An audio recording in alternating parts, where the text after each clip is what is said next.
Turning to the economy now, some new numbers just released today. Fewer durable manufactured goods were ordered in January. These are big ticket items, a big economic growth reading, if you will. The Commerce Department reporting that orders fell 1% in January from December. Also, the Labor Department today, as it does every Thursday, out with some new unemployment numbers, reporting that 348,000 Americans applied for jobless benefits last week. That's up from the week before.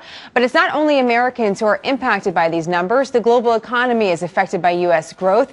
Dan Henninger commenting on this in the Wall Street Journal today in his column saying, quote, if the American economic engine slows permanently to about 2%, you're going to see more fires around the world, like Ukraine and Venezuela.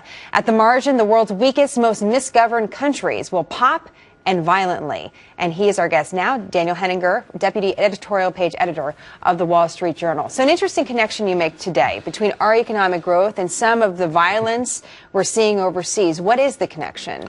Well, Jenna, for the entire post-war period after World War II until recently, the United States has always been literally called the engine of the world economy. The United States grows strongly and it pulls the rest of the world. We are not an island. The world is more interconnected than ever.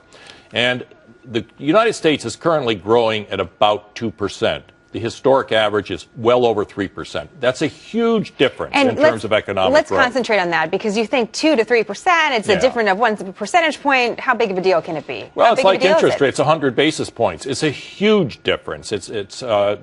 Jobs get created, businesses grow, and the Congressional Budget Office has said that they think the United States will grow at 2% for the next 10 years, which they called much slower than we have grown since 1950.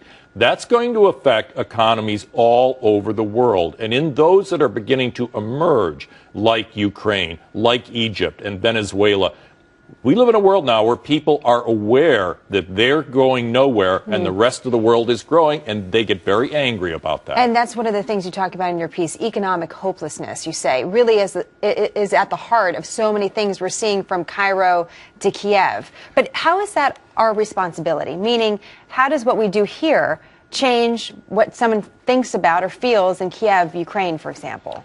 If the United States economy grows at a very strong rate, over 3%. New jobs are being created here, new businesses. A lot of that will translate into economic activity in the rest of the world. And I think that what you're talking about is countries like the Middle East, Egypt, 40% unemployment among young people. That's a tremendous number. They have no jobs. And if they have no jobs, they're sitting there getting angry. And when they get angry, they're going to start shooting and hitting somebody.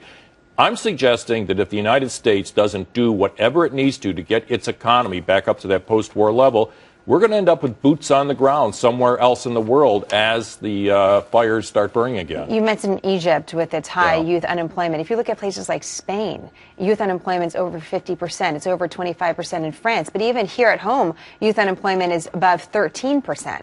These are really high numbers. And I guess the question becomes, Dan, what do you do to change that? And is there one thing we can do, 2 things, 3 things? What do we do to make sure that not only there's prospects overseas and here at home, but that the American dream also is something that inspires? Well, I think mainly what we have to do is incentivize the best economic players in the U.S. economy. And I think what Congressman Dave Camp, the head of the Ways and Means Committee, has done this week in proposing a tax reform to simplify the tax code and reduce the rates, reduce the corporate rate from 35 to 25%, is really the sort of thing we need to do to energize the participants in the U.S. economy. Right now, they're sitting on their hands. There's over $1 trillion, maybe $3 trillion in corporate assets not being deployed. There are $2 trillion in corporate assets parked overseas because they don't want to be taxed. The Camp plan would cause most of that to come back to the United States and be deployed here. That's the sort of thing we should be doing. He announced his plan, if you will, in the Wall Street Journal yesterday in an article. I believe he's going to be speaking to Neil Cavuto later today as well. So it'd be interesting to hear from him. What do you think the prospects are? Because we've heard this, tax reform before. What do you think really are the chances that what he does actually turns into some change, real change? I think because of President Obama's attitude towards taxes, there's very little prospect. You need a president to participate in a tax reform if it's going to happen. And Mr. Obama's idea is simply to tax some corporate loopholes and so forth and take some of that money and transform it back into something like this plan he announced this week to pour $300 billion worth of concrete into American highways. I mean, I just don't think something like pouring $300 billion worth of cement is what the United States economy needs to grow. So if the president doesn't play, it's going to be very hard for tax reform to move forward. Dan, it's always great to have you on the program. Good to be on. Thank you. John?